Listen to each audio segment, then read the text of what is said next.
Hi hello welcome to our channel. నేను మీ సిరి. ఈరోజు మనం చెప్పుకోబోయే కథ రాక్షసుడు పార్ట్ 6. కథలకు వెళ్లే ముందు లైక్ చేయడం మర్చిపోకండి ఫ్రెండ్స్. మీ లైక్స్, మీ కామెంట్స్ మన కథకి చాలా చాలా ముఖ్యం ఫ్రెండ్స్. స్కిప్ చేయకుండా చూడండి, చాలా బాగుంటుంది ఈ కథ. ఆదిల్ కథనం. అప్పా దగ్గర నుంచి సరాసరి అమ్మి దగ్గరికి వెళ్ళిపోయాను. రాత్రి వస్తానన్నావు అంటూ కాఫీ కప్ నా చేతిలో పెట్టింది. కుదరలేదు అన్నాను. డిన్నర్కి వెళ్ళావా? తను కప్ తీసుకుని నా ఎదురుగా కూర్చుంది. వెళ్ళాను. అప్ప అర్జెంటుగా రమ్మండంతో అక్కడికి, ఆ తర్వాత వెళ్ళాను మళ్ళీ అన్నాను. అమ్మి ముఖంలోకి చూస్తూ చెప్పాను ఆ మాట. నేను తనకి అబద్ధం చెప్పను. అది అప్ప గురించి అస్సలే చెప్పను. తను కూడా నేను అబద్ధం చెప్పాలి అనుకోదు. అప్ప గురించి చెప్పినా తను పట్టించుకోదు. నాకు వాళ్ళిద్దరి నుంచి వచ్చే ప్రేమ ఉండాలి అనుకుంటుంది తను కూడా. నీకు ఒక గుడ్ న్యూస్ చెప్పాలి అని అంది అమ్మి. ఏంటది? ప్రిన్సిపల్ గారికి ఏదైనా అవార్డు వచ్చిందా ఏంటి అని నవ్వుతూ అడిగాను. అది కాదురా చిన్న, నేను నా స్నేహితురాలి ఇంటికి వెళ్ళాను. వాళ్ళ అమ్మాయి ఎంత బాగుందో తెలుసా? సోనా తన పేరు. నిజంగానే బంగారంలా ఉందిరా అని అంది అమ్మి. ఓ ప్లీజ్ అమ్మి, నాట్ ఇంట్రెస్టెడ్. లేకపోతే నా చేతిని పట్టుకుని ఆపింది. అమ్మీ ముఖం వేలాడి తీసుకొని చూశాను అమ్మీ వైపు. She is very beautiful. ఒకసారి చూసావంటే నీకు తప్పక నచ్చుతుంది అని అంది అమ్మి. అమ్మి ప్లీజ్, టాపిక్ ఇక్కడితో వదిలే. నేను ఆఫీస్కి వెళ్ళాలి, లేట్ అవుతుంది అంటూ అక్కడి నుంచి రూమ్లోకి వెళ్ళిపోయాను ఫ్రెష్ అవ్వడానికి అన్నట్టుగా. అప్ప నాకు ఇవ్వాల్సినవన్నీ ఇస్తే అమ్మి మదర్గా నాకు చేయాల్సినవన్నీ చేసింది. వారిద్దరి ప్రేమ నా మీద ఎప్పుడూ ఉంది. వాళ్ళిద్దరూ ఇంతవరకు నా కోసమే కష్టపడ్డారు. అక్కడ ఇక్కడ ఎక్కడ ఉండాలంటే అక్కడ ఉండొచ్చు. ఈ విషయంలో ఇద్దరు రిస్ట్రిక్ట్ చేయరు. టిఫిన్ చేసి ఆఫీస్కి వెళ్ళాను. ప్రజ్ఞ నుంచి మెసేజ్ ఉంది, గుడ్ మార్నింగ్ అంటూ. She is very lazy. నాకు లేజీగా ఉండేవాళ్ళంటే పరమ చిరాకు. ప్రజ్ఞకి ఈ విషయం చెప్పాను. నా కోపం నా కోసం మెల్లిగా మారుతుంది. నా కోసం ఎంతకాలం ఇలా ఉంటుంది? ప్రజ్ఞలో ఈ అడ్జస్ట్మెంట్ అయ్యే తీరు నాకు నచ్చడం లేదు. అడ్జస్ట్మెంట్ అనేది కష్టంగా ఉండకూడదు, కావాలని అలవాటు చేసుకునేలా కూడా ఉండకూడదు. నేను తన అలవాట్లో యాక్సెప్ట్ చేస్తాను. అలాగని నాకు నచ్చినట్లు ఉంటే నేను సహించలేను. మరి ఒక్కొక్కసారి అనిపిస్తుంది, నేను ప్రజ్ఞకి సూట్ అవుతానా లేదా అని, లేదా ప్రజ్ఞ నాకు సెట్ అవుతుందా లేదా అని నేను ఆలోచిస్తుంటాను. సమాధానం అయితే లేదు నా దగ్గర నుంచి. తను నాకు సెట్ అవుతుందని అనుకుంటాను. అలాగే ప్రజ్ఞ నా తొలి ప్రేమ కాదు. ఈ ఆలోచనలన్నీ ఆఫీస్ దగ్గరికి వెళ్ళగానే తొలగిపోయాయి. ఆఫీస్కి వెళ్ళేసరికి సాక్షి రెడీగా ఉంది. తను నా వెనకాలే రూమ్లోకి వచ్చింది. తను ఒక్కొక్కటిగా షెడ్యూల్ చెప్తోంది. ఒక్క రోజులోనే ఇంత మార్పా? ఆశ్చర్యం వేసింది నాకే. సాక్షి వర్క్ నాకు నచ్చింది. సక్రమంగా పనిచేస్తే అప్రిషియేట్ చేసే అలవాటు నాకుంది. అలాగని అదే పనిగా పొగిడే అలవాటు కూడా నాకు లేదు. తన పని తను చేస్తున్నప్పుడు నేను పొగడ్డం దండకే కదా. రోజులు మెల్లిగా గడుస్తున్నాయి. అప్పటికే సాక్షి వచ్చి 15 days అయిపోయింది. ఈలోపు ప్రజ్ఞతో నా రిలేషన్ స్ట్రాంగ్ అవుతూ వచ్చింది రోజు రోజుకి. ఒకరోజు మార్నింగ్ టైంలో యాడ్ ఏజెన్సీకి వెళ్ళాలి. అది ఈ మధ్య నేను స్టార్ట్ చేశాను. మా డిజైన్స్ కోసం వేరే వాళ్ళు ఎవరో పనిచేయడం నాకు నచ్చలేదు. నాకు నచ్చినట్టుగా, నేను మెచ్చినట్టుగా ఉండేలా నాకు కావాలి అనుకుంటాను ప్రతిసారి. కార్ డ్రైవింగ్ సీట్లో కూర్చున్నాడు. వెనుక కూర్చున్నాను నేను. సాక్షి అక్కడ నిలబడిపోయి ఉంది. ముందు కూర్చోవాలా లేక వెనుక కూర్చోవాలా అర్థం కాలేదనుకుంటా తనకి. నా వైపు తను చూస్తుంది, తన వైపు చూస్తున్నాను. తను 2 నిమిషాలు ఆలోచించి వెళ్ళి డ్రైవర్ పక్కన కూర్చుంది. నా పెదవుల మీద నవ్వు అప్రయత్నంగా వచ్చేసింది ఆమె చేసిన పనికి. మేము వెళ్ళగానే మేనేజర్ ఎదురు వచ్చాడు. మమ్మల్ని లోపలికి ఆహ్వానించి కుర్చీలు వేశాడు. ఒక్కొక్క యాడ్ ప్లే అవుతుంటే చూస్తున్నాము. సాక్షి ముఖాన్ని వికారంగా పెట్టుకుని ఉంది. ఏమైంది అని అడిగాను నేను సీరియస్గా. తను అలా ఉండడంతో తను చెప్పలేక ఇబ్బంది పడుతూ మేనేజర్ వైపు చూసింది. కాఫీ పంపించు అని చెప్పగానే అతను అక్కడి నుంచి వెళ్ళిపోయాడు. వాట్ ఈజ్ యువర్ ప్రాబ్లం అని అడిగాను నేను విసుగ్గా సాక్షిని. తను ఎలా ఉంటే నాకెందుకని నేను అనుకోలేకపోయాను ఎందుకో. సార్ ఈ యాడ్ ఏం బాగోలేదు సార్ అంది నా ముఖం మీదే. తన వైపు కోపంగా చూశాను. మీరే చూడండి సార్ ఎంత వల్గర్గా ఉందో అంది. నిజానికి నాకేం అలా అనిపించలేదు. తనకెందుకు అలా అనిపించిందో నాకు అర్థం కాలేదు. మరి మేనేజర్ వచ్చి కాఫీలు అందించాడు. ఈ యాడ్ డైరెక్టర్ ఎవరు అని అడిగాను నేను. గౌతమ్ గారండి అని చెప్పాడు ఆ మేనేజర్. పిలవండి అతన్ని అని అన్నాను. మరో 10 నిమిషాల్లో గౌతమ్ వచ్చాడు. హలో సార్ అంటూ మా ఎదురుగా కూర్చున్నాడు గౌతమ్. వెంటనే సాక్షి వైపు చూస్తూ, నీకేం నచ్చలేదు ఎక్స్ప్లెయిన్ చేయి అని అన్నాను నేను. తను మా ఇద్దరి వంక భయంగా చూసింది సాక్షి. వాట్, యాడ్ నచ్చలేదా? గౌతమ్ కాస్త ఆవేశంతో పైకి లేచాడు.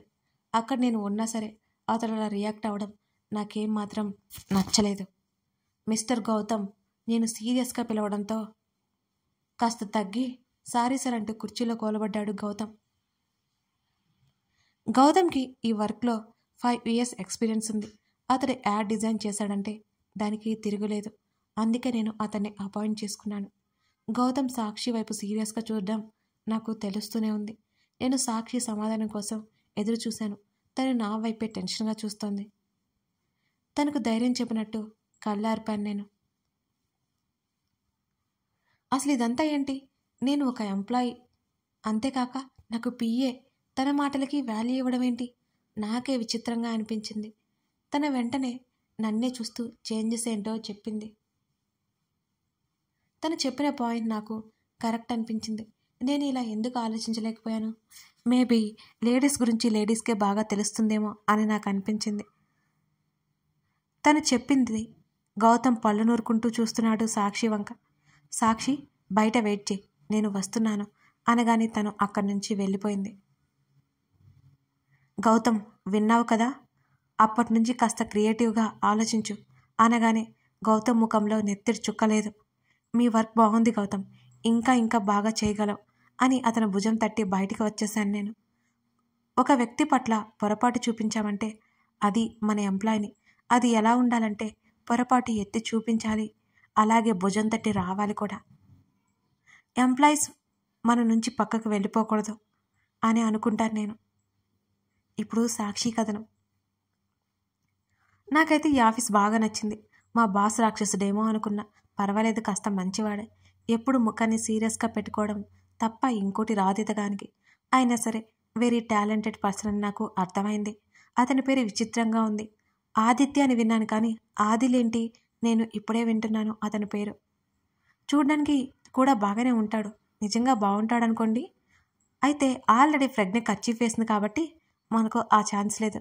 లేకపోతే ఏంటి అంటూ నా ఇన్నర్ తెగ ఉత్సాహపడిపోతూ అడిగింది. ఏముంది, ఏం లేదు, దూరపు కొండలు నులుపు.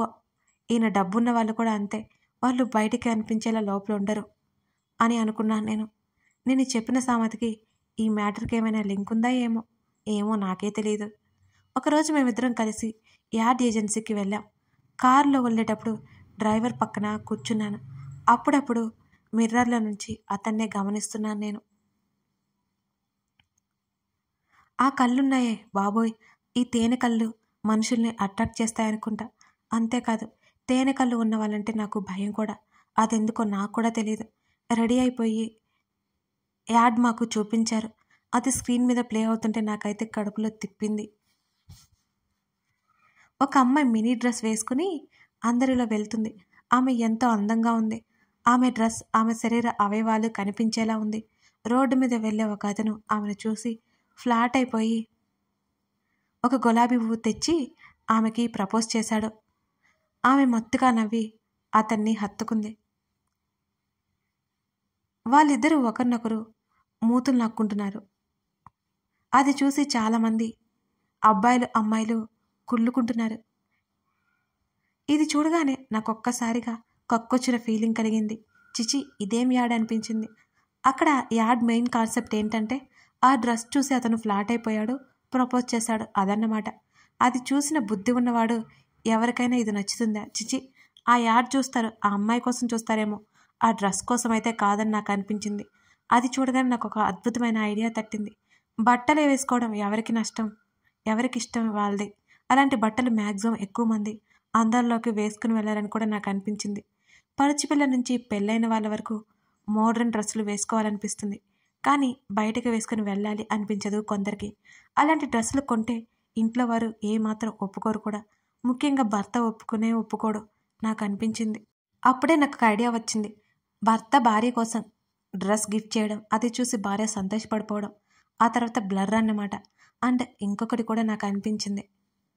ఒక అమ్మాయి తన బాయ్ ఫ్రెండ్ గిఫ్ట్ చేసిన ఈ డ్రెస్ తీసుకుని హాస్టల్ రూమ్కి రావడం, అది వేసుకొని తన స్నేహితులకు చూపించడం, వారు అలాంటిదే డ్రెస్ కావాలని తీసుకోవడం, దాని గురించి అందరికీ తెలియడం, ఇలా అన్నమాట.